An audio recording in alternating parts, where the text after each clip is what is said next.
चिड़िया रहती थी। वह बहुत ही खुश रहती थी। चिंकी चिड़िया पपीते की खेती किया करती थी।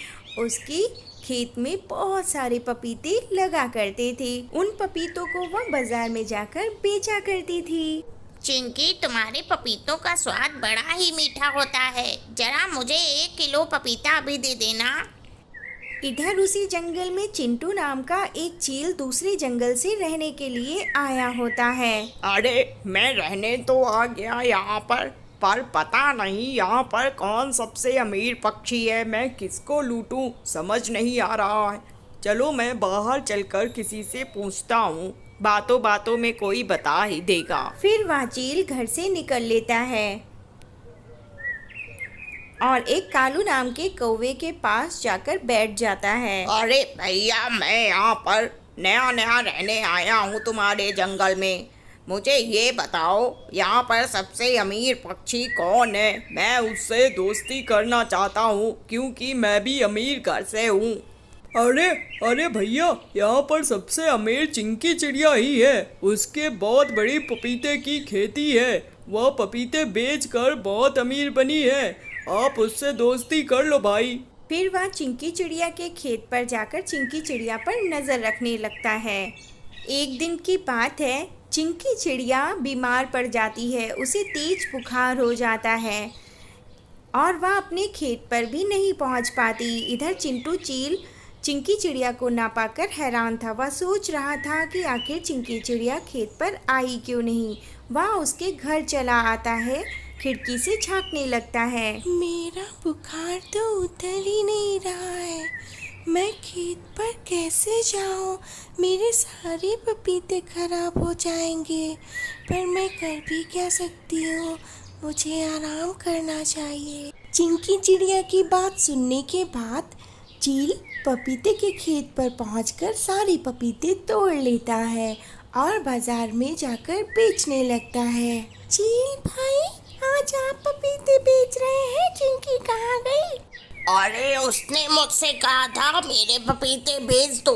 मेरी तबीयत ठीक नहीं है। ठीक है भैया, मुझे 1 किलो पपीते दे देना। अरे वाह, सारे पपीते बिक गए। अब तो मैं माला माल हो गया। अब मुझे यह जंगल छोड़कर चले जाना होगा। मैं सुबह ही सारे पैसे लेकर दूसरे जंगल चला जाऊंगा। फिर अगले ही दिन चील सारे पैसे लेकर दूसरे जंगल चला जाता है। अरे वाह, अब मैं बिल्कुल ठीक हो गई हूँ। अब मुझे खेत पर वापस जाना चाहिए। फिर चिंकी चिड़िया खेत पर जाने के लिए निकल लेती है। अरे रुको रुको रुको चिंकी। अरे चिंकी, तुमने अपने सारे पपीते चील को बेचने के लिए क्यों दिए? क्या हुआ था तुम्हें? अरे ऐसा तो मैंने उससे नहीं कहा था। क्या वह मेरे पपीते बेच रहा था? हाँ, जाओ जाकर खेत देखो जाकर अपना। उसने बहुत से पपीते बेचे हैं, उसकी बहुत कमाई हुई है। चिंकी चिड़िया उस नन्ही चिड़िया की बात सुनकर तुरंत से अपने खेत पर जाने के लिए निकल लेती है। अरे ये क्या, मेरे सारे पपीते के पेड़ तोड़ दिए, सारे पपीते भी तोड़ ले गया। ये चील मैं इससे अभी मिलती जाकर हूँ। फिर चिंकी चिड़िया चील के पास जाने के लिए निकल लेती है। चिंटू चील कहाँ हो तुम? कहाँ हो तुम? चिंटू चील बाहर आओ, कहाँ हो? लगता है वह घर छोड़कर भाग गया। चिंटू के ना मिलने पर चिंकी चिड़िया वहाँ से चली जाती है। अरे अब मैं क्या करूँगी? मेरे सारे पैसे तो मेरे इलाज में लग गए। अब मेरा खेत भी नष्ट हो गया है।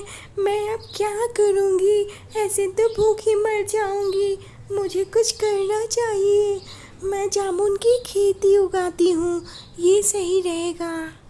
चिंकी चिड़िया बहुत मेहनती थी। वह अगली सुबह उठकर बीज बोने के लिए खेत पर निकल जाती है। उस दिन बहुत बारिश हो रही थी।